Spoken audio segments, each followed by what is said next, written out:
Olá, gente. Então, bom dia a todas, todos e todes. Eu, professor Romilson, aqui mais uma vez para a gente dar início ao nosso encontro, nossa revista, né? Revista APNB Pós-TV, né? E nós vamos começar a chamar, né, para participar do nosso encontro o professor Santos, né, que está conosco, está chegando aí. Hoje teremos a presença do professor Nilo Rosa. Seja bem-vindo, professor. Boa tarde, bom dia, professor Romilson. Bom dia, professor Nilo Rosa. Então, estamos começando, mais gritando os fatos, nossa revista semanal, né, onde a gente destaca as notícias, os fatos que foram. Bom dia, pessoal que está passando por aí. Né? Não se esqueçam de dar o like, gente, de dar a curtida, porque isso é importante para a gente, fazer os comentários. Né? Nossa revista, né, semanal, a APNB Pós-TV, onde a gente abre, discute assuntos que foram, né, na semana. Hoje, gostaria que o professor Nilo apresentasse, falasse um pouco do nosso convidado dessa semana. Quem é que é nosso convidado dessa semana, Nilo? Professor Romilson, hoje nós vamos receber o professor Clóvis Oliveira, professor de Ciência Política da Universidade Federal da Bahia, com pós-doutorado nos Estados Unidos. Ele é especialista em política geral e especialmente em política eleitoral, que é o assunto que ele vai abordar esta semana, na medida em que nós começamos o horário político, que é o horário para o... começamos o horário político, não. Nós começamos o período de campanha eleitoral, agora na terça-feira. E o professor Clóvis é um estudioso do assunto e vai trazer aqui algumas informações, principalmente a sua abalizada análise. Isso. Vai frente, companheiro. Então, ele está chegando aqui, chega aqui com a gente, né? Olha o professor Clóvis, intelectual. Bom dia. Bom dia, seja bem-vindo, professor Clóvis. O professor Nilo já fez a introdução um pouco aqui, né, para que a gente pudesse começar. E aí, sem mais delongas, né, voltando a dizer que essa é uma realização da Associação de Pesquisadores Negros da Bahia, onde o professor Clóvis também é membro, o professor Nilo, eu também sou membro, e nós, esse é um trabalho de muitas mãos, de muitas pessoas que estão por trás dessa nossa atividade aqui. E, como sempre, né, hoje nós vamos falar o que foram notícias essa semana. Né? Tivemos muitas notícias essa semana. Uma delas, né, é que alguns candidatos que se autodeclararam negros criou uma polêmica nas redes sociais, né, alguns candidatos e candidatas que têm se colocado, né, como negros. Esse vai ser um dos assuntos hoje. E discutir um pouco a eleição, as estratégias, como é que está sendo visto, né, essa participação. Né, saiu um dado também colocando que 49% dos candidatos eram negros. E como o professor Nilo falou, o professor Clóvis é especialista nessas áreas, entre outras tantas, mas nessa especificamente de hoje, sobre a questão das candidaturas negras, como é que se tem isso, como é que tem se dado, né? E como é que está esse negro na política, quem somos nós na política, como é que somos. Então nós queremos ouvir um pouco também depois do professor Clóvis, outros fatos, né? A gente saiu resultados das campanhas, né? Das candidaturas, tanto estaduais como também no âmbito federal. Então, nós temos uma série de candidaturas que pesquisas que foram colocadas aí. Teve a IPEC, a Datafolha também que saiu, né? A IPEC na semana passada e a Datafolha essa semana, com períodos de coleta diferentes. Tivemos várias situações que ocorreram essa semana, né?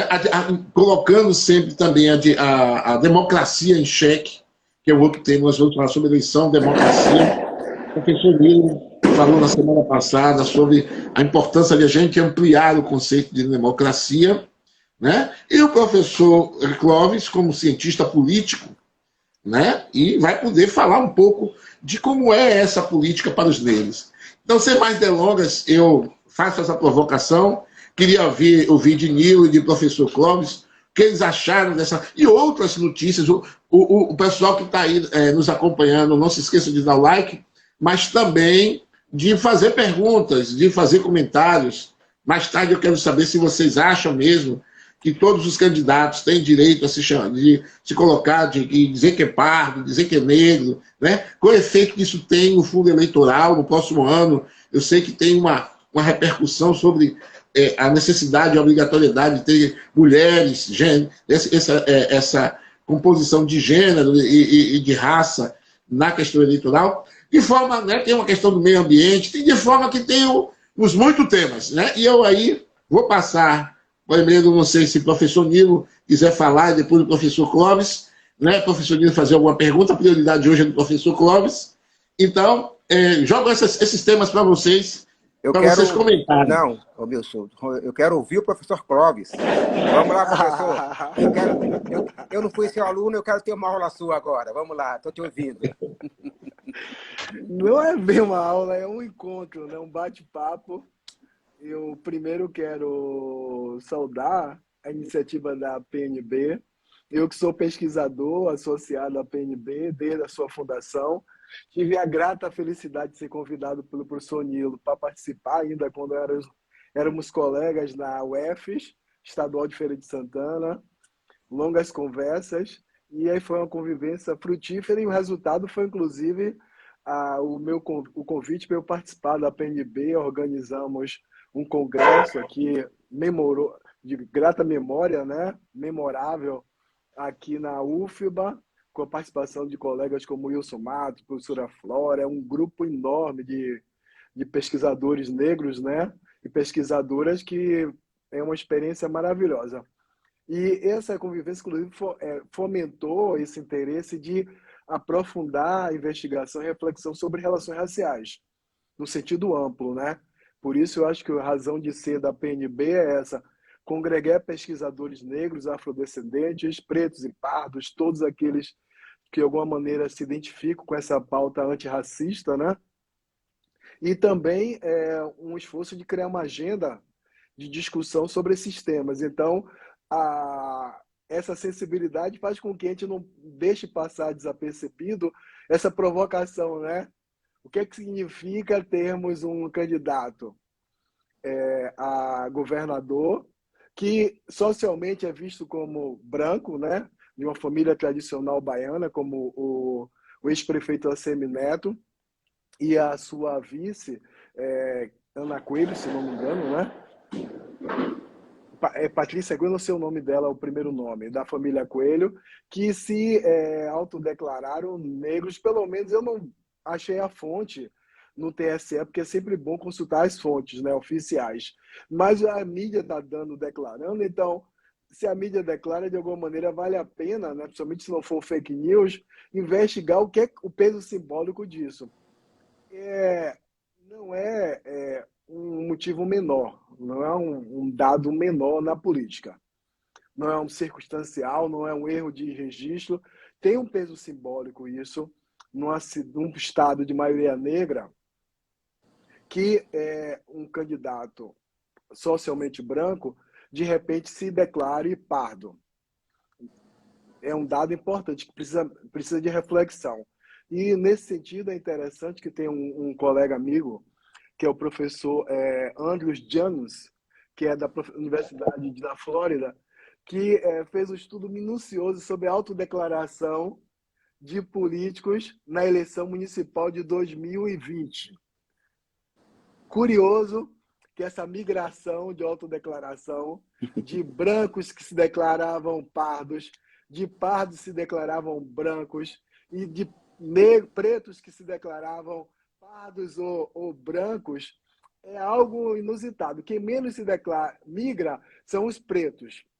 Mas nesse contingente de pretos e de pardos e brancos é um fluxo constante. Aí o Andrews chamou a atenção, que eu achei bem interessante. Eu estou falando de dados, termos de pesquisa precisa, minuciosa. Ele observou que, sobretudo pós-candidatos a prefeito, muitos se fizeram essa migração. Agora, só que o problema, o dado interessante, é que não gera consequências políticas para esses políticos brancos que conseguem fazer essa migração indistintamente. Esse que é o ponto interessante. Eles podem brincar com essa identidade de maneira ostensiva, usando simbolicamente, porque declara, tem as recompensas materiais e simbólicas por se declarar pardo, nesse contexto, sobretudo pardo, né? Que usa esse degradê de cores, né?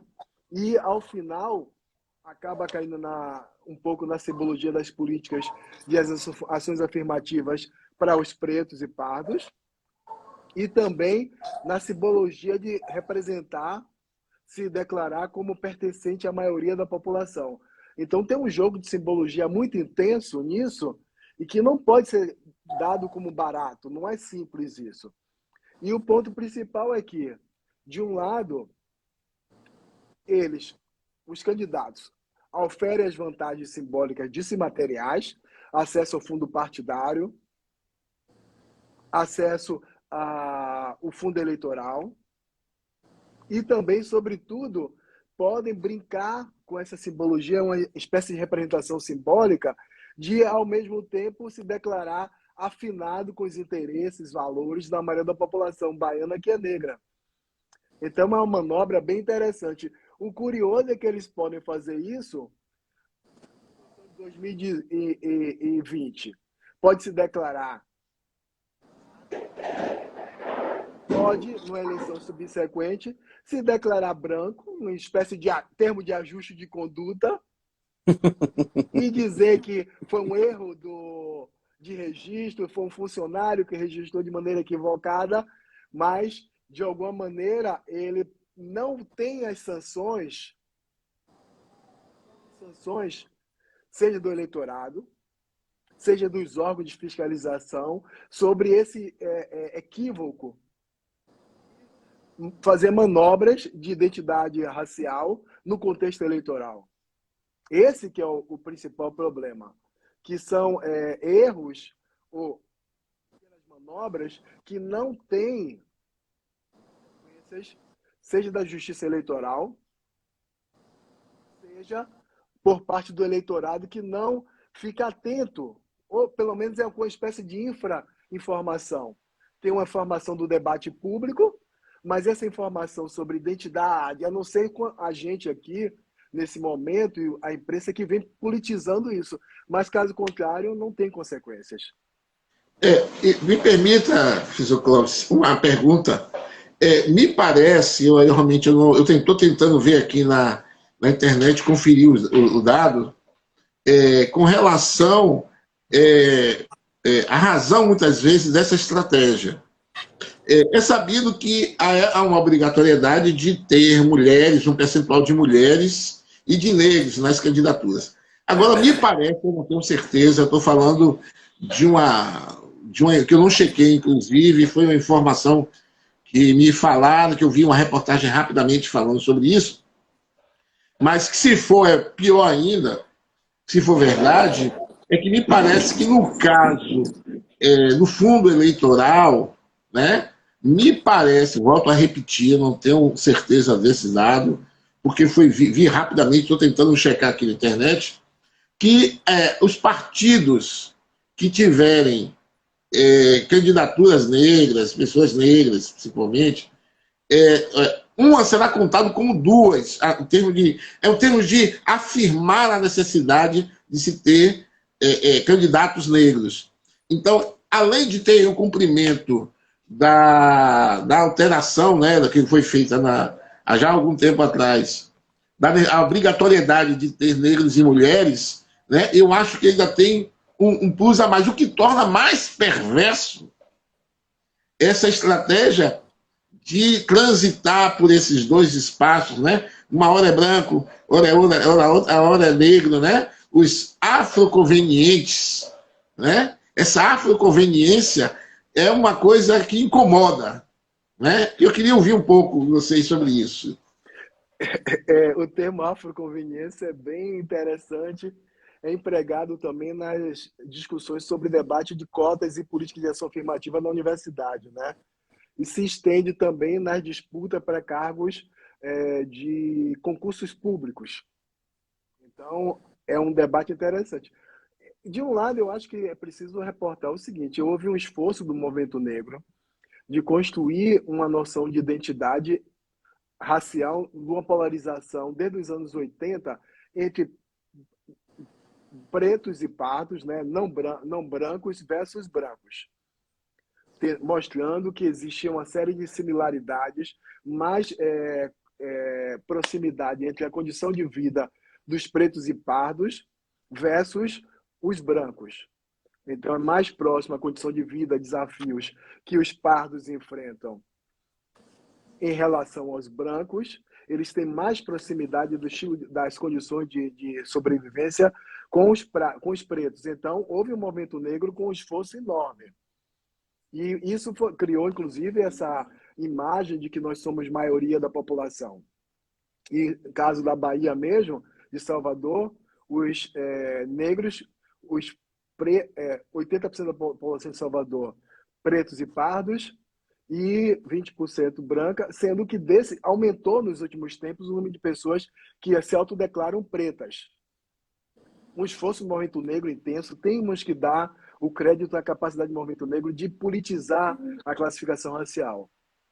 O endosso do ambiente acadêmico e endosso também do IBGE. Diga, Romilson. Professor, eu consegui localizar aqui, de vez em quando eu fico tentando ver na internet, no site da Câmara Legislativa do Brasil, na data 11/8/2022, às 10 horas e 12 minutos, saiu a seguinte reportagem, né? Só para fundamentar um pouco essa questão. Novas regras incentivam a eleição de mulheres e negros para a Câmara de Deputados. A chamada principal. Votos dados a mulheres e pessoas negras contarão em dobro para a distribuição de recursos no fundo eleitoral entre os partidos. Aí, a mensagem, a reportagem. A reforma eleitoral aprovada pelo Congresso no ano passado, emenda constitucional 111, adotou novas regras para incentivar a eleição de mulheres e negros para a Câmara dos Deputados. A partir da próxima eleição, os votos dados a mulheres e pessoas negras contarão em dobro para a distribuição de recursos no fundo eleitoral entre os partidos políticos, né? Então, só um dado para poder a gente pensar, né, o maquiavelismo, né, essa afroconveniência, né, como isso tem mais uma vez, nós, assim como o professor está falando, mais uma vez nós somos usurpados nos nossos direitos e alguns utilizam de artimanhas, quando não para tomar nossas vagas, tomar o nosso recurso e os nossos votos. É só isso que eu queria provocar. Essa é uma reportagem que se encontra na Câmara, né, no site. Quem quiser localizar é câmara.leg.br/notícias, né? Ou então colocar simplesmente novas regras incentivam a eleição de mulheres e negros, né? E colocar ainda fundo eleitoral, o dobro, para poder localizar especificamente. Só queria enriquecer a discussão. Não muito, e foi bom que buscou as fontes, a norma, a regulação que existe. Eu só queria enfatizar que, progressivamente, houve um aumento de pessoas que se autodeclaram pretas e pardas. movimento cultural, movimento negro, efervescência cultural de grupos como o Olodum e Leaê e escolas de sambas, todas politizaram bastante a questão racial, desde os anos 90. O que intensificou mais essa autodeclaração negra foi a partir das políticas de ações afirmativas, a partir de 2000. Então, a partir do momento que você tem vantagens materiais em se autodeclarar como pretos e pardos, a primeira tensão aconteceu no mundo da universidade. Depois, nos concursos públicos, no caso do Itamaraty, esses aspectos. E que isso tenha chegado até as eleições é um fato concreto. Existem disputas por recursos. O ponto principal nesse momento, na minha impressão, é que, muito positivo, à medida que aumenta o número de ações afirmativas de proteção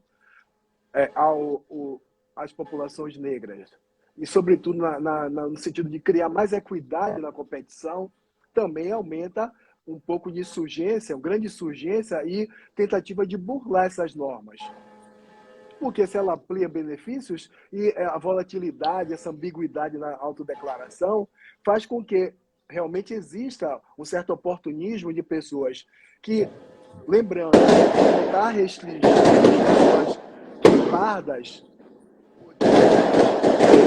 clara, como se fosse negro de pele clara, que reivindica Professor, por favor, professor Nilo, desligue seu microfone, por causa das bombas. Estão saindo aqui, professor Nilo. Telefone, microfone. Não ouvi, Romeu. Não ouvi. Desligar seu microfone aí na tela. É a festa de Nossa Senhora da Saúde. E eu sou o Isso. de Nossa Senhora da Saúde. Isso, aí eu pedi. Só para desligar o microfone, Nilo, para poder facilitar ouvir mais o professor Clóvis. Então, retornando, como existe uma disputa por recursos, é normal que se observe um certo oportunismo. Que esses oportunistas tentem fraudar as cotas na universidade e também as cotas e mais recursos para serem distribuídos entre os candidatos pretos e pardos e mulheres, a gente sabe que é um pouco da falta de ética do mundo da política, né, de alguns políticos. Resta, por parte do movimento negro, da sociedade civil e, sobretudo, dos partidos políticos, serem obrigados o TSE a fazer uma regulação no sentido de que garantir que essas fraudes não aconteçam. Então, esse que é o ponto principal. E é interessante notar a capacidade de pressão do movimento negro e também a receptividade da justiça eleitoral de criar normas, por exemplo, de cotas. A partir da provocação da deputada federal Benedita da Silva, que estendeu as proteções e as políticas de equidade de gênero também para pretos e pardos, como aconteceu. Benedita Silva fez a provocação, a petição. E o TSE acolheu, regulou, isso já foi suficiente. Agora, o ponto é o seguinte, cada vez que você cria uma política, também novas disposições de burlar essa política acontecem. Eu acho que é importante criar procedimentos normativos de regulação e controle por parte da sociedade civil do próprio TSE. Primeiro, obrigando os partidos a serem mais transparentes, a responderem por cometer equívocos e fraudes em relação ao registro de candidaturas que não são nem de mulheres, nem de negros. Inclusive, tem uma certa tensão sobre situações que eles forçam candidaturas laranjas entre as mulheres. Então, é possível ter candidaturas laranjas também entre os pretos e pardos. Então, é um momento importante dos partidos serem cobrados e da justiça eleitoral de ficar vigilante. E nós, sobretudo aqueles que têm uma afinidade com a agenda antirracista, de promoção de maior equidade e oportunidade para mulheres e negros na política, de ficarmos atentos a olharmos quem são os candidatos que estamos declarando apoio. Esse que eu acho o principal ponto. E eu acho que, um pouco da agenda do que eu venho trabalhando, a importância do que tem acontecido com as mulheres negras, que, olha, um parêntese, é impressionante a capacidade de mobilização do movimento de mulheres negras. Elas estão fazendo um trabalho louvável, respeitável, a partir do coletivo Marielle Franco e a participação do Grupo de Mulheres Negras, Odara, e o Coletivo de Mulheres Negras do Nordeste. Elas estão fazendo um ativismo muito grande, politizando a importância de eleger negros, de eleger mulheres negras, uma pauta antirracista, antissexista, anti-discriminação e fobias contra transgêneros, LGBTfobia. Então, é um momento importante.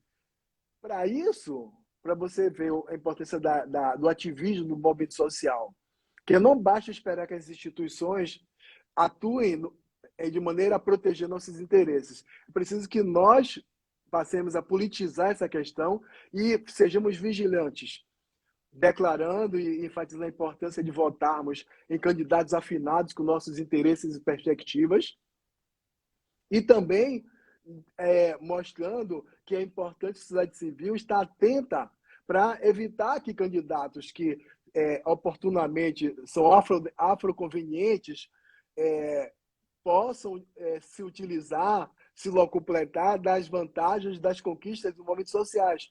Então, eu acho que é um ponto importante para se considerar. Professor, uma outra coisa que a partir do que você está falando aí, que chama atenção, é a questão da democracia, né? A gente viu, nas 2 semanas atrás, os manifestos, as cartas, e aí, pegando o que você está falando aí, a gente pode pensar que democratizar é criar condições para que outros estejam no poder, né? E aí a importância dessas candidaturas de mulheres negras, né?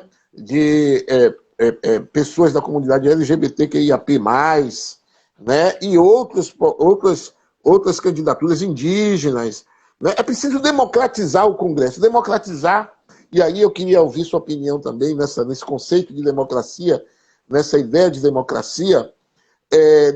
O que você achou desse movimento, né, da Fiesp, esse movimento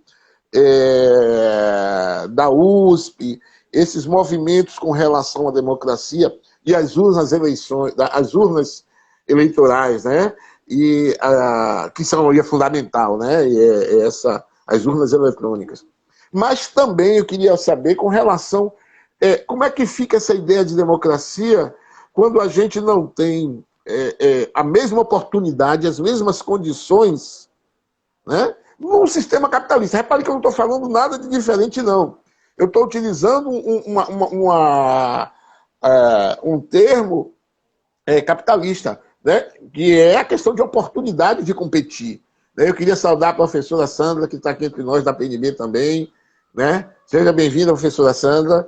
Né? Então, como é que fica essa ideia da democracia num capitalismo que, além ou num país, ou numa situação da democracia no país, aonde, além temos que retomar essa discussão em 2022 sobre a democracia e das eleições e das urnas eleitorais, mas também, né, considerar que num Estado capitalista, né, num Estado capitalismo puro, de capitalismo mesmo, você precisa criar as condições de competição, mas só há justiça, só há democracia quando as condições e as oportunidades são iguais. E me parece, professor, que para negros, mulheres, das comunidades LGBTQIAP+, os indígenas e outras minorias sociais, né, minorias no sentido de representatividade nesses espaços de poder, nesses espaços legislativos. Eu queria ouvir sua opinião sobre isso, professor. Fique à vontade. Grato pela pergunta. Tem sido alvo de minha atenção esses temas.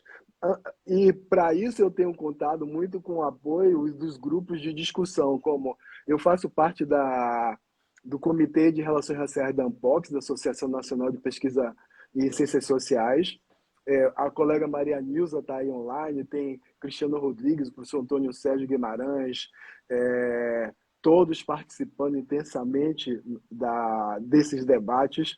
E Cristiano Rodrigues, por um acaso, é um grato colega lá da UFMG, que vem também fazendo reflexão de maneira comparativa e sobre discussão em termos de relação entre democracia e movimentos sociais. Mas, e também tem meu grupo de pesquisa Programa Cor da Bahia, que também fortalece muito a reflexão e troca de debate, né? E essas instâncias ajudam a reflexão. E tem um ponto interessante, tem sido alvo de debate no âmbito do meu departamento de ciência política e também no sentido geral, de olhar o debate sobre democracia. Eu assisti os eventos promovidos pela Fiesp e pela Faculdade de Direito da USP, e me chamou a atenção algo. Primeiro, a tentativa de fortalecer a democracia sobre a sombra de uma ameaça de um golpe de Estado. Um golpe de Estado no sentido formal, porque outros tipos de golpes podem acontecer, tentativa de inviabilizar a soberania popular, que é expresso em votos, podem ser burlados. Então, nesse sentido, o esforço desses grupos da sociedade civil, como Federação da Indústria, FEBRABAN, ou mesmo da USP, foi de proteger o Estado de Direito. Isso é muito importante, louvável, sobretudo que a gente teve a gente tinha uma impressão até 2018, 2014, 2016, que vivíamos um ambiente de consolidação da democracia. Foi um leve engano, porque pensávamos, as instituições estão consolidadas. E não imaginávamos que algo subterrâneo, como esses movimentos de internet, produção de fake news, mobilizações subterrâneas, poderiam desestabilizar, inclusive, ao ponto de enfraquecer entre nós a importância da ideia do regime democrático. Em 2014, mais ou menos, quase da população brasileira dizer que tanto faz ser democracia ou ditadura. Ditador. Começaram a melhorar agora recentemente. Mas tínhamos, no cenário que possibilitou a emergência da candidatura do atual presidente Bolsonaro, havia uma atmosfera de descrença na democracia. É importante a gente ter ciência disso.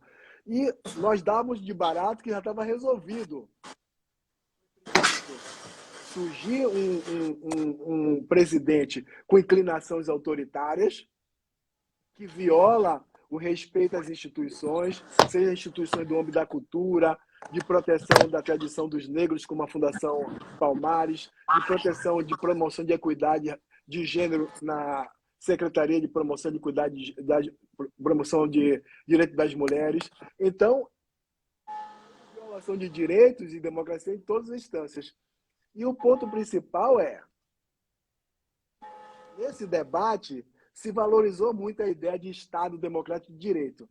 Somente uma menina, uma moça, estudante presidente do diretório do 11 de agosto, da USP, uma jovem ativista e também uma moça que representou a Coalizão Negras por Direitos, que é um fenômeno extraordinário atual, que ela disse: tudo bem defender a democracia, mas que democracia que queremos? Democracia formal, que garante a reprodução de privilégios e quase no sentido de reprodução de castas, de geração após geração, na qual a prevalência de pessoas oriundas do segmento dos estados mais ricos e os brancos, é tanto que 75% do perfil da Câmara de Deputados é de homens com nível superior,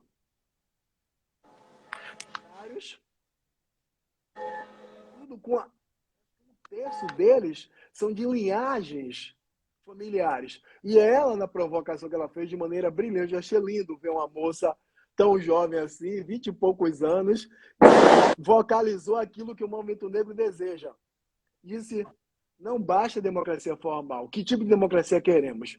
Uma que promova mais equidade, uma na qual negros e mulheres tenham mais oportunidades, e que que seja garantida maior acesso a recurso para a competição eleitoral. Ela falou nesses termos. E aqui eu quero só fazer um parêntese para passar a palavra para você de volta, Panilo. É o seguinte, não se trata mais de candidaturas negras. O nosso problema não é ter candidatos negros, pretos e pardos. Nós temos um volume crescente ao longo dos últimos 10 anos, pelo menos, que você pode traçar até mais longe, em que nós temos cada vez mais candidatos pretos e pardos. Em todos os espectros de partidos políticos. Da direita à esquerda. Negros conservadores, negros de direita, negros de esquerda, todos. O ponto principal, bases da competição. Quais são os recursos disponíveis para esses candidatos? E aí, meus colegas que têm trabalhado com dados quantitativos, como Luiz Augusto Campos, Carlos Machado da UNB, Luiz Augusto Campos da UERJ, Carlos Souza da Federal do Pará, e meu colega aqui também da UNEB, que é o Weber Julião, a gente tem observado, não trata-se mais de volume estatístico de candidaturas negras. São é preciso que sejam construídas possibilidade de equidade no acesso aos recursos. Aí a gente volta para aquele tema inicial. Quando finalmente nós temos a legislação que garante acesso a esses recursos, o que é que acontece? Uma série de afroconvenientes tentam fraudar, fraude, né? Se apresentar como pretos e pardos para poder ter acesso a essa fatia do bolo de recursos que serão garantidos para os pretos e pardos. Mas o ponto principal é que eu acho que, em sentido geral, a competição é muito mais qualitativa, é produzir equidade de acesso a recursos, que os partidos sejam menos hierárquicos e excludentes, não seja essa coisa falaciosa de instituição democrática, que na verdade são quase nichos patriarcais e clânicos, que não possibilitam disputas igualitárias. Então, é esse o sentido da democracia que a gente quer. Maior oportunidade de acesso aos recursos e que a gente não tenha tantos desafios quando se coloca numa mesma legenda candidatos pretos oriundos do movimento social e outros oriundos de famílias e grupos hegemônicos dentro do partido e na qual as chances dos candidatos pretos e pardos e candidatas são mínimas. Perfeito, professor. Antes de passar para o professor Nilo, fazer o comentário. Nilo, seu microfone está desligado. Antes de passar para o professor Nilo, está desligado seu microfone. Liguei agora. Está me ouvindo? Agora estamos, sim. Olha só, vocês me fizeram desligar o microfone quando estava passando a procissão, de castigo, de penalidade, ela me interrompeu. Entendeu? Foi um castigo da Nossa Senhora da Glória.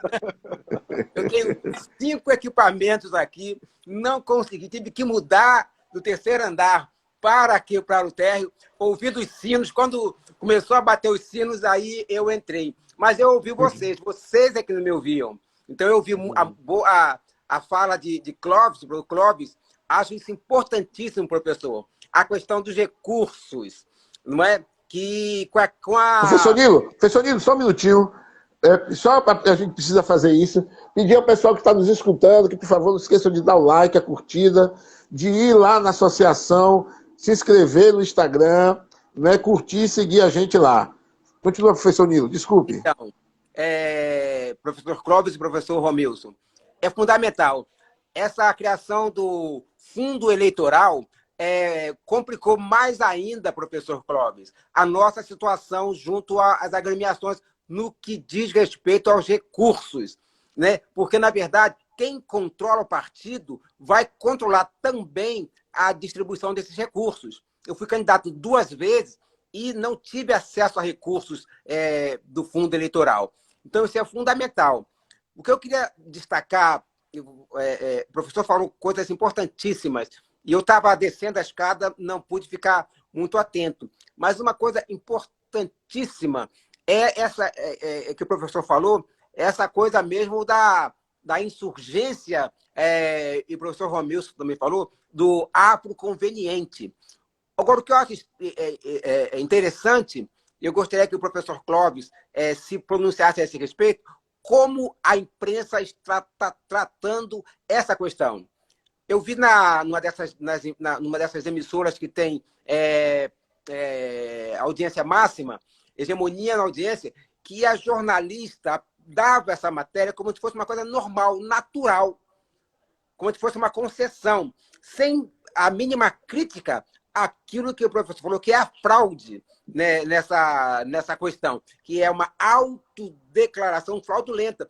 Não houve nenhum comentário. É como se aquele que está começando, né, que está analisando o processo, visse aquilo como um grande avanço, sabe? De termos agora 49% de pessoas que se declaram que são afros. Ela não fala nem se declarou, não. Ela fala de afros brasileiros ou de negros e pardos, pretos e pardos. Eu gostaria, professor Clóvis, que o professor se pronunciasse a esse respeito do comportamento da imprensa. Eu sei que o professor tem experiência, profunda experiência nessa questão da mídia. Então, dessa postura da mídia em relação a esse dado. Eu gostaria de ouvi-lo, professor. A minha impressão é que a mídia, de alguma maneira, funciona sob pressão, né? Primeiro, ela tem sua própria agenda, seus interesses de dar destaque a alguns temas, alguns enquadramentos e interpretações. Na medida em que mais grupos não vocalizem protesto contra esse tipo de interpretação, ela tende a reproduzir. Por isso que eu acho que o grande aspecto precisamos ter instituições da sociedade civil capaz, o movimento negro, de protestar, entrar no ar quando alguma coisa dessa natureza acontecer, mandar cartas. É o caso, temos o programa do Rádio Metrópole, do Mário Kertes. E todos esses canais interativos, né, cada vez maior, é preciso que a gente atue telefonando, protestando, porque os microfones estão abertos. E é preciso realmente entrar no debate, porque não se pode pensar que a imprensa vai ser neutra. Ela tem algum viés, seja por inclinações político-partidárias ideológicas, seja porque, em algum momento, ela não... preocupações também mercadológicas, em algum momento ela não ficou atenta à relevância de trazer esse debate. Mas é preciso o tempo todo politizar. E eu acho que esse aspecto da afroconveniência tem que ser pensado, sobretudo, em termos de produção de sanções. Os partidos precisam ser punidos. O problema é que o partido é uma instituição que, aparentemente, ela goza de um privilégio enorme de autogestão, que é louvável na democracia. Mas o partido recebe fundos públicos, acesso a recursos volumosos, que as elites partidárias controlam ao bel prazer. Mesmo aquelas ditas de esquerda ou de direita ou de centro, que aparentemente são mais democráticas, ainda assim tem uma coisa discricionária na distribuição dos recursos, porque eles podem definir qual é a sua estratégia de repartição dos recursos. E é importante lembrar, se pode imaginar que esses recursos são infinitos. Quando você tem acesso ao recurso para a campanha eleitoral, você tem um elenco enorme de competidores. Eu acho que no Brasil, hoje, o PT tem cerca de 1.500 candidatos. E tem um fundo partidário volumoso. Mas existe uma hierarquia de prioridade nas candidaturas. Presidente da República, governadores, deputados federais e estaduais que já têm cadeira, e, finalmente, os desafiantes. Quando você pensa nessa hierarquia, a prioridade é para manter aquelas candidaturas que parecem mais viáveis, que são candidaturas à reeleição. E tem uma instituição que chama reeleição, que ela cria uma disparidade enorme de oportunidade para as candidaturas. Alguém que, preto ou pardo ou branco, que conseguiu furar essa bolha e conseguir ser uma cadeira de deputado federal estadual, ele tem mais chance de se continuar nessa cadeira, se reeleger, do que um candidato desafiante. Então, essas instituições operam muito. E, nesse sentido, é que eu acho importante. a gente tem que politizar a democratização dos partidos. Por que os partidos continuam a reproduzir essas desigualdades internas? Por que ao longo de 20 anos, na esquerda e na direita, você não tem a renovação de lideranças? Os mesmos quadros são formados constantemente, na esquerda e na direita. E aí, geração após geração, eles vão sendo formados, treinados. A direita tem um processo assim de trainee de político. Do Partido Júnior, né, da Juventude PFL ou DEM, até se tornar prefeito da cidade e candidato a governador. E nós não temos, entre os negros, essa oportunidade. Poucos negros participam da elite política. E aí eu entro no ponto. O atual governador Rui Costa só se tornou governador porque ao longo de várias décadas ele fez parte do quadro de formação do PT, do movimento sindical, e foi paulatinamente galgando posições. Então são poucos os políticos negros que têm a oportunidade de fazer esse trainee de liderança. Alguém está dizendo assim, Jerônimo não tem chance de se eleger. Eu não sei. Ele conta com o apoio do partido, de uma máquina partidária. E ele, antes de ser lançado o nome dele nesse ticket, ele é desconhecido, sim, mas desconhecido do grande público.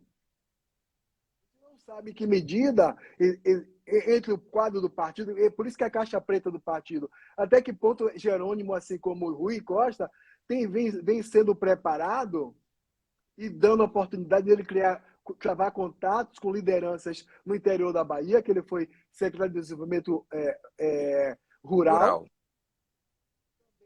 Foi secretário da Educação. Então, falta para os negros, Jerônimo se autodeclara indígena e também com grande afinidade com o movimento negro. Mas falta para mais políticos negros, sobretudo aqueles mais pretos,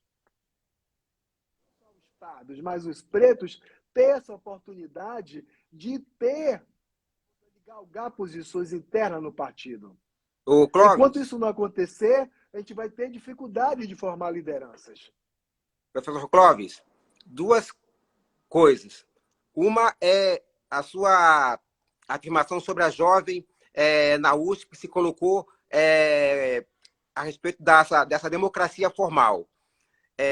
Nessas cartas que foram lançadas, eu parabenizo a Coalizão Negra, porque ela foi a única que tocou nesse ponto, na hora da sua pronunciação. Ela leu o manifesto, onde ela colocava o genocídio dos jovens negros, porque na semana anterior e no mês anterior, 2 atos de genocídio aconteceram.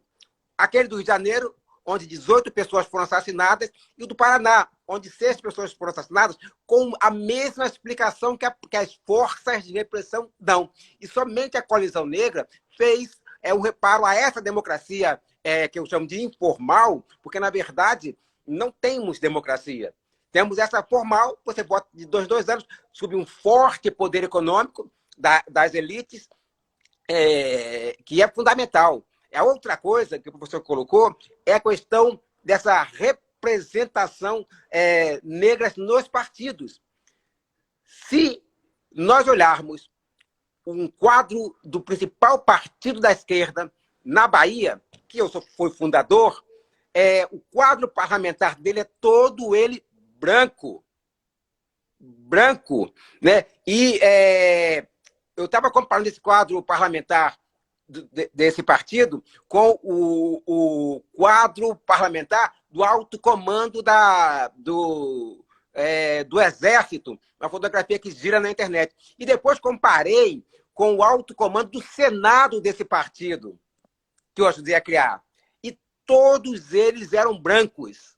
Brancos. Então, a questão que eu queria colocar para o professor Clóvis é como se colocam os negros dentro desse partido. Eu estou falando especificamente do principal partido da esquerda da Bahia. Como os negros se colocam ou como se deveriam colocar. Porque porque a gente sabe que as forças políticas acabam, em função exatamente da ideologia que elas professam, acabam forçando o jovem, o militante, a ter como candidato um candidato branco. Eu gostaria, professor, que o professor abordasse essa questão. As duas questões. Uma o professor já abordou, e a segunda questão é a primeira da democracia formal e essa questão da força política dos negros dentro dos partidos de esquerda. Principalmente o partido que hoje hegemoniza a Bahia depois de quatro mandatos. Grato pela pergunta, Nilo. Uma provocação que inspira a reflexão. Eu fico pensando, enquanto você estava formulando a pergunta, eu fiquei pensando. Eu acho que algo, uma estratégia do movimento negro, dos políticos negros, sobretudo do movimento negro, de vários matizes, seria o conflito dentro dos partidos. Conflito de posições, reivindicação de mais espaço, tensionar, não aceitar uma fatia mínima desse espólio. Afinal de contas, quando se trata do grande leque de cesta de votos dos partidos, na Bahia, no Brasil, da esquerda, vem dos eleitores negros. E existe um uso estratégico dessa identidade racial. Você viu o efeito que teve as declarações do presidente Lula, ex-presidente Lula, atual candidato, aqui, na qual no evento no Ileaê, ele conseguiu mobilizar e declarar afinidade com a pauta antirracista. Essa declaração é excelente. E ninguém nega o grau de compromisso que a esquerda tem com essa pauta antirracista. Mas é preciso politizar dentro do partido e criar mais acesso e participação para negros dentro do partido. Não adianta ser antirracista fora para toda a sociedade e internamente sua própria organização reproduzir desigualdade. E aí, nesse sentido, eu acho que duas estratégias são salutares. Uma lá Malcolm X e outra lá Martin Luther King. Dialogando, negociando, tentando ocupar espaço, criando constrangimentos morais e éticos entre as elites do partido, e outra conflitiva. Pode observar até no cenário das campanhas eleitorais locais que algumas candidaturas entre o movimento negro de mulheres, o movimento negro em geral, que está denunciando. Sem essa denúncia, esse conflito não vai funcionar. Porque enquanto a esquerda e a direita também não tiver esse constrangimento, eu acho que não vai funcionar. E, sobretudo, porque tem algo muito interessante na gestão dessas candidaturas. Por exemplo, qual é o principal ponto, né? Aí eu volto, finalizo minha resposta. Conflito. Negociação e conflito, como fala o livro da nossa colega Vlamira Albuquerque, que falou durante a abolição da escravatura, o movimento abolicionista tinha duas estratégias, negociar e conflito. Então, e uma coisa funciona com a outra.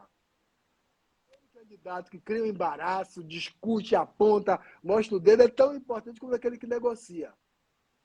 Talvez aquele que cria o conflito seja o que mais faça avançar o movimento, porque tensiona a ponto de fazer com que o partido pense, olha, nesse patamar é preciso criarmos alguns espaços. E talvez alguns desses nossos políticos negros, identificados e mais progressistas, consigam algum espaço. Mas ainda assim seria uma representação simbólica. Só para finalizar, concluindo um ponto que eu acho interessante, é sobre uma pesquisa que eu fiz para a Odara, eu, o professor Kleber Julião, a pesquisadora Júlia Teixeira e o professor Carlos Souza, que fez um diagnóstico das desvantagens das candidaturas negras e de mulheres no Nordeste. Qual é o principal desafio? Veja se o partido não está na base. Olha, 2020, primeiro desafio das candidaturas negras. Financiamento partidário. Mesmo com as cotas, os partidos manipulam, criam mil manobras. Outro, afastamento de emprego. Nossos candidatos e candidatas não têm estabilidade financeira, muitos deles. Então, o momento das campanhas são muito vulneráveis para eles. Então, a não ser que você seja funcionário público, funcionário de partido, alguns são obrigados a deixar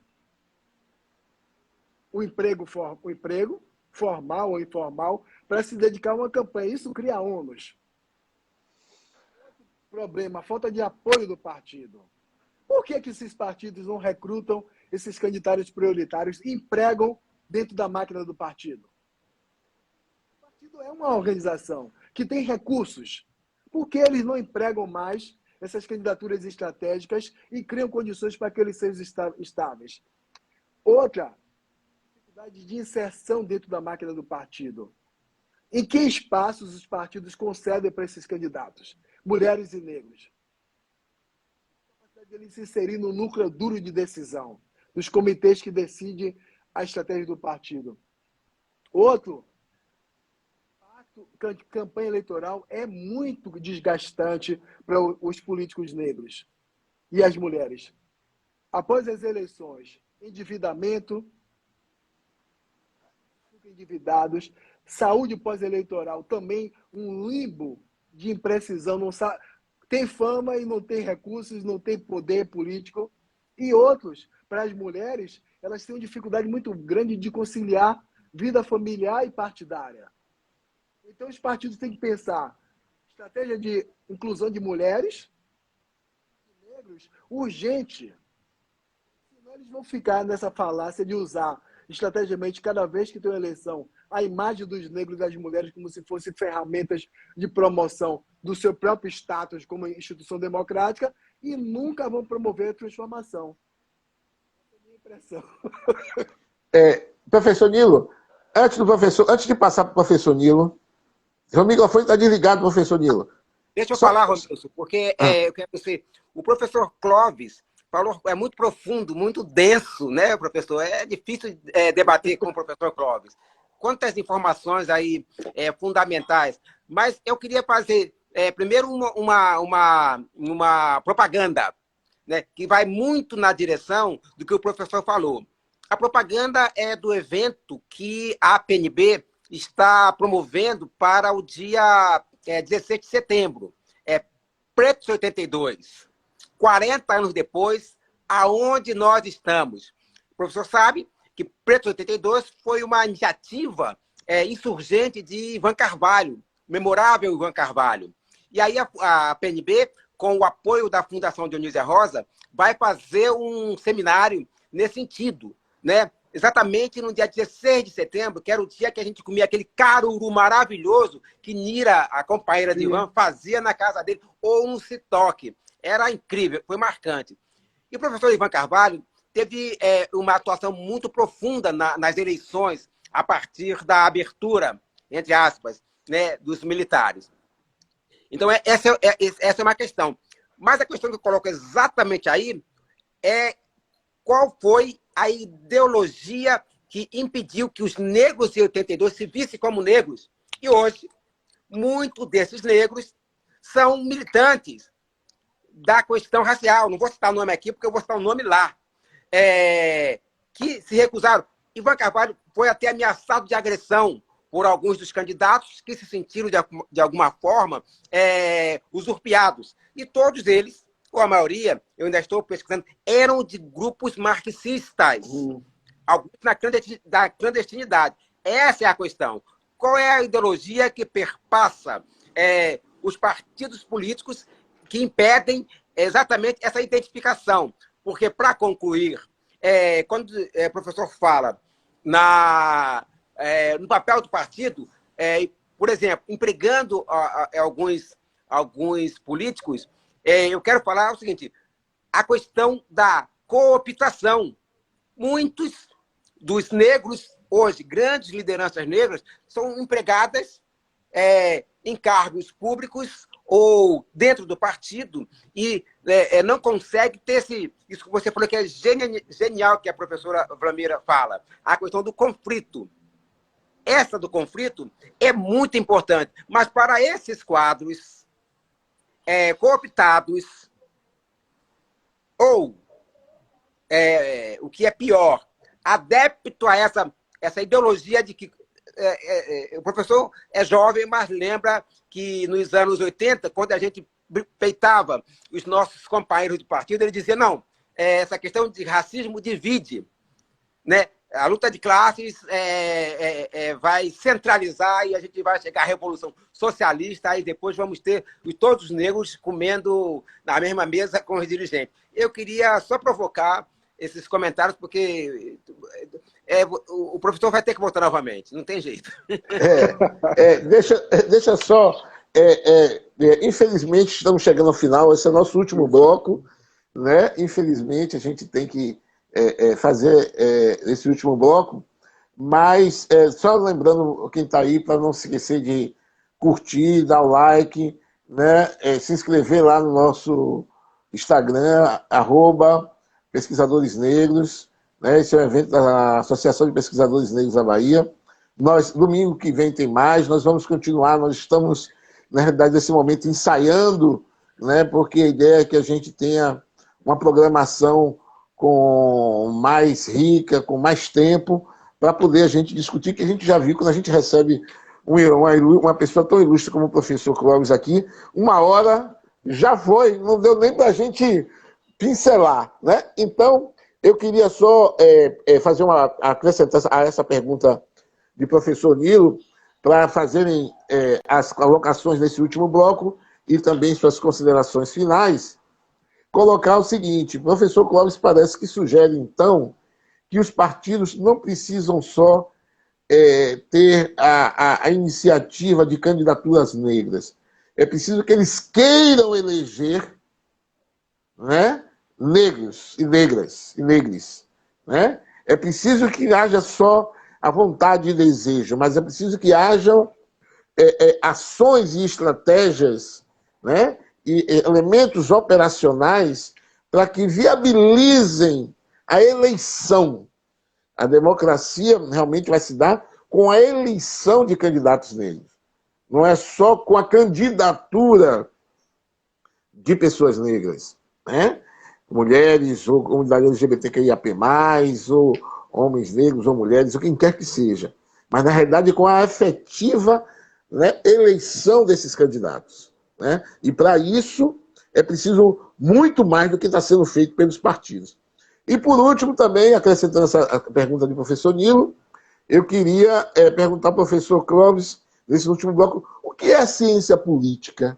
Né? O que a gente precisa, porque a política é uma coisa tão importante, né, para a sociedade. Né? O que o Estado, a ciência política é tão importante para a sociedade. E aí, nesse último bloco, eu aproveito para agradecer, né, a presença do professor Clóvis, como o professor Nilo colocou. Vai precisar voltar várias vezes, como a gente já viu, né? Porque cada frase abre espaço para uma muda. Eu sei que o professor Clóvis é muito ocupado, tem muitas atividades, mas de vez em quando a gente vai conseguir pescá-lo, espero conseguir pescá-lo, para vir aqui, dar pelo menos uma contribuição, fazer algum comentário, ou quando ele quiser se prontificar, pode nos procurar, para que a gente possa contribuir, ter a contribuição dele aqui. Então, eu quero agradecer, professor Clóvis, a porta desse programa, que é Negritando os Fatos, estará sempre aberta, né? E aí eu queria que o senhor comentasse essa colocação do professor Nilo, essa minha colocação, falasse o que é ciência política, o que é o Estado, qual a importância disso, e fizesse suas considerações finais. Por favor. Obrigado pelos comentários, reforçar esse convite para retornar para outras discussões, para outras conversas, e esse diálogo que acaba fortalecendo ampliando a nossa programatização, né, e reflexão crítica sobre a situação do negro na sociedade brasileira e de todos os grupos, né, marginalizados que nós tão bem conhecemos. Eu queria declinar um pouquinho de falar muito sobre a ciência política, mas o ponto principal mesmo é a capacidade da ciência política, como as ciências sociais, de pensar criticamente as instituições, as relações sociais e a instituição Estado e poder político. Para isso, nós temos, por sinal, fazer uma propaganda, nós temos agora na Universidade Federal da Bahia um programa de mestrado em ciência política que vamos realizamos recentemente criado há 2 anos, e vamos começar a terceira turma logo mais, e que tem feito com várias linhas de pesquisa, e que tem contribuído muito para a formação em pós-graduação de estudantes de várias áreas, para aprofundar conhecimento sobre esse tema, né? Esse objeto, Estado, políticas públicas, participação política, e esses impactos que as instituições políticas e comportamento político têm na sociedade e na reformulação das instituições. E aí, nesse sentido, eu acompanho o Nilo, eu queria finalizar com uma pequena nota sobre um pouco do diagnóstico que a gente fez na consultoria que nós realizamos. Aquele grupo que eu falei para você, constituído por mim, pelo professor Carlos Souza, da Federal do Pará, o professor Kleber Julião, da Estadual da UNEB, da Estadual da Bahia, e a professora Júlia Teixeira, que é hoje doutoranda na Universidade Estadual do Rio de Janeiro. Tem uma pesquisa qualitativa que é muito boa, um dado que eu acho que o Nilo vai gostar. Porque eu já chamei a atenção, a minha impressão, não se trata mais de candidaturas, não se pode dizer, não tem candidato, não tem parlamentares negros, nem políticos negros, porque não tem candidatos. É mentira. É mentira. Tem candidatos negros, muitos com capital cultural e econômico semelhante a muitos políticos brancos, e é uma disputa no qual aqueles que têm mais recursos conseguem ter mais capacidade de sobreviver ao longo da competição e eventualmente se eleger. E aí, nesse sentido, tem um dado que eu acho fascinante, que a gente fez nesse estudo para a Odara, que é muito legal, a convite da professora Valdeci Nascimento e toda a equipe da Odara, que eu queria agradecer o convite. Isso foi uma pesquisa financiada pela ONU Mulheres. O detalhe, quando você tem instituições como a ONU, Fundação TID Setúbal, e uma série de organizações que se preocupam com a promoção de equidade, algo está no radar. Então, não são inquietações do movimento negro. São inquietações societárias que dizem respeito à discussão sobre sociedade mais ampla, democracia e equidade. E pronto. E aí tem um ponto interessante sobre estratégias. O que fazer para reverter esse quadro de desigualdade? O primeiro ponto é a formação de mais negros para a política. Que nós possamos recrutar cada vez mais, de preparar nossos candidatos para a disputa eleitoral. Que não pode ter ingenuidade de pensar porque você é popular num bairro, ou que é um taxista famoso na cidade, ou que tem um ativismo ligado a algum trabalho comunitário, que você é um candidato competente, competitivo. Você vai ajudar a cesta de voto do partido levando 50, 200, 300 votos, mas você não vai se eleger. Mas vai ser útil para o partido. O ponto principal é que medida você vai querer ser nessa máquina do partido que vai favorecer para aumentar o coeficiente eleitoral. Então, primeiro ponto, mais curso de formação. Outro, que é muito importante... Você está me ouvindo?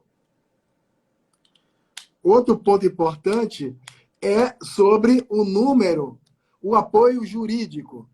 Sem apoio jurídico não se faz campanha.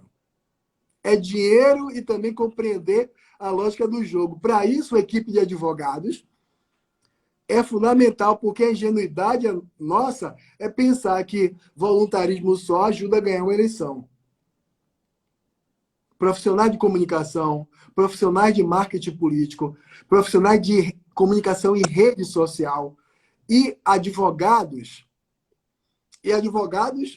treinados na manha de lidar com as instâncias da justiça eleitoral e saber em que medida você pode burlar algumas normas, sabendo que os danos vão ser menores, mas conseguir resultados efetivos em termos de promoção da sua imagem pública durante a campanha.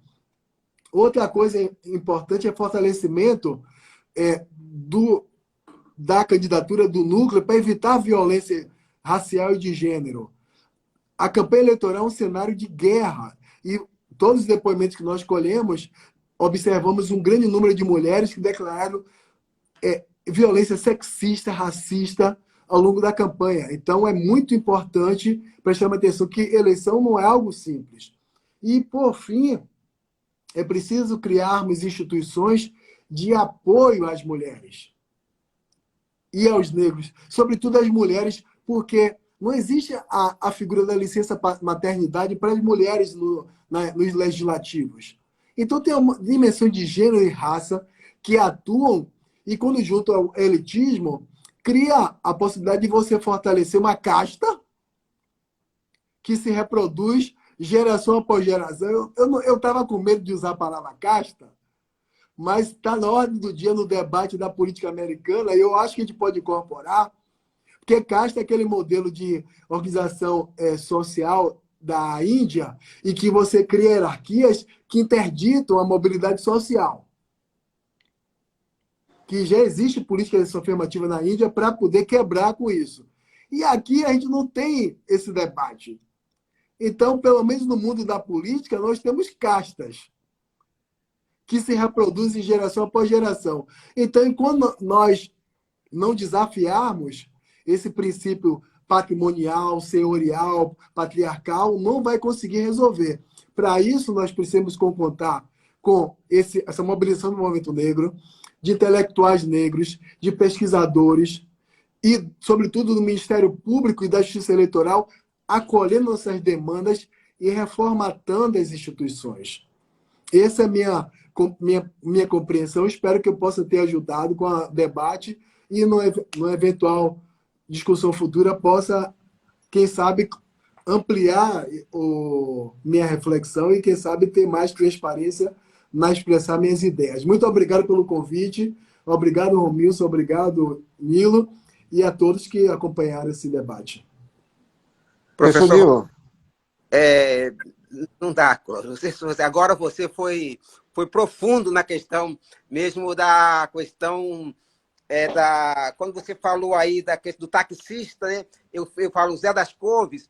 Eu fiz uma pesquisa na eleição de 2008, uma pesquisa bem profunda, e recolhi todos os retratinhos, santinhos de todos os vereadores. E cheguei à conclusão, publiquei um livrozinho, que preto vota em preto, branco vota em branco e negro vota em negro. 70% dos votos dados ao político naquela eleição, e se mantém, eram obtidos por candidatos negros. Eu excluí até alguns mais clarinhos, né, nesse degradê, nessa palavra que o professor usou, nesse degradê. E, na verdade, preto vota em preto. Não tem esse negócio de preto não vota em preto, não. Só que o Zé das Couves, Manelzinho do Baba, esse vai ali para recolher 200 votos, 300 votos, mas quem vai se eleger é o Xavier Nescovski da Graça, porque o Xavier Nescovski da Graça vai pegar 2.000 votos da Graça, com mais os votinhos da cidade vai ter 5, 6 mil votos. Né? Isso é uma questão fundamental. Para concluir, eu quero apenas polemizar naquela questão. Você pega hoje, dentro de um partido, não é, nos nossos partidos, você tem uma ideologia que faz com que um jovem negro, muitas vezes, de organizações negras, postam retratos de candidatos brancos dentro da própria organização negra. Né? Ou seja, ele está contribuindo de forma significativa, tanto para o alto comando do Exército, como para a bancada do maior partido de esquerda da Bahia, assim como a bancada de senadores da Bahia.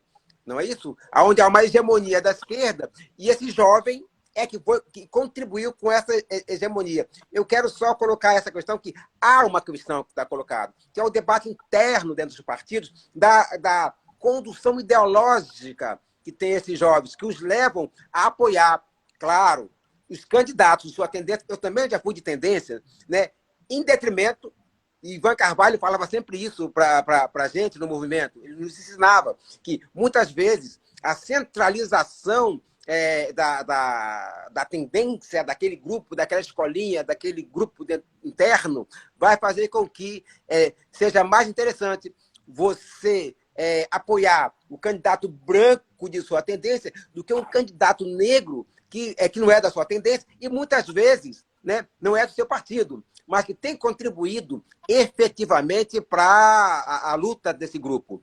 Então, tem uma questão que eu coloco, eu deixo aqui um agradecimento a Romilson e ao professor pela essa presença, que é a questão ideológica que encarna os segmentos dos partidos políticos, de esquerda, claro.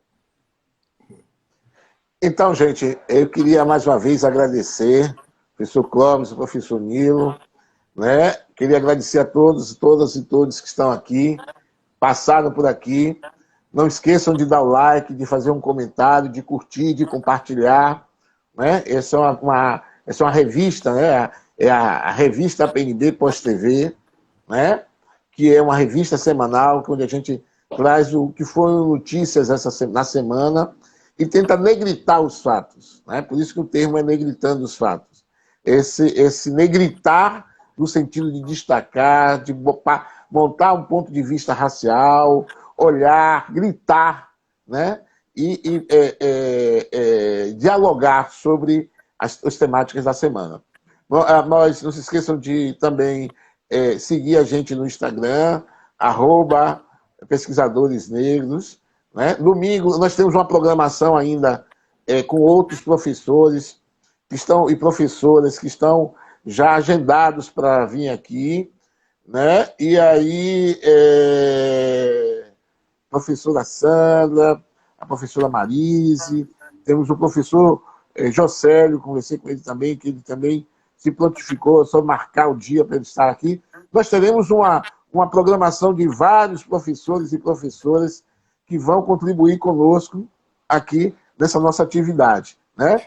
Então, eu queria saber se o professor Clóvis quer falar mais alguma coisa, professor? Eu queria falar o seguinte, agenda todos os colegas brilhantes, pesquisadores negros, todos com um repertório de pesquisas e trabalhos bastante relevante para entender essa temática. Eu queria também incentivar que vocês convidassem alguns políticos negros. Seria interessante, porque nós precisamos ampliar essa plataforma e dar espaço para esse debate. Alguns deles me parece bastante relevante. Eu posso, curioso, candidatura coletiva, Laina Crisóstomo das Pretas por Salvador, candidata a deputada federal. Ela pode contar muito sobre as candidaturas coletivas e como é a estratégia de construir essa candidatura, além do ativismo dela no feminismo negro. Também a ativista e ex-ouvidora do Ministério Público, né, a Vilma Reis, também seria um exemplo de estratégia. O professor Silvio Humberto. Nós temos representantes, o próprio Nilo que está aí presente, nós temos vozes. E seria bom fazer uma certa sabatina com eles, porque criaria uma espécie de plataforma na qual, além de falarmos que temos candidatos, mostrarmos quem são esses candidatos e que tipo de candidatos são mais afinados com a agenda antirracista, antissexista, anti-elitista e anti-LGBT-fobia e, sobretudo, na ideia de promoção de equidade, porque sem esse espaço de diálogo não conseguiremos vencer e pressionar os partidos e outras instituições. Então, essa é a minha sugestão de convidar essas pessoas, que eu acho que elas vão contribuir muito para prestar conta das suas atividades, dos seus desafios e mobilizar esse eleitorado para pensar mais criticamente a ideia de colocarmos nossos representantes mais afinados com nossas agendas e interesses. Essa é a minha mensagem e agradeço muitíssimo o convite. Perfeito, professor. Já estamos combinados, né?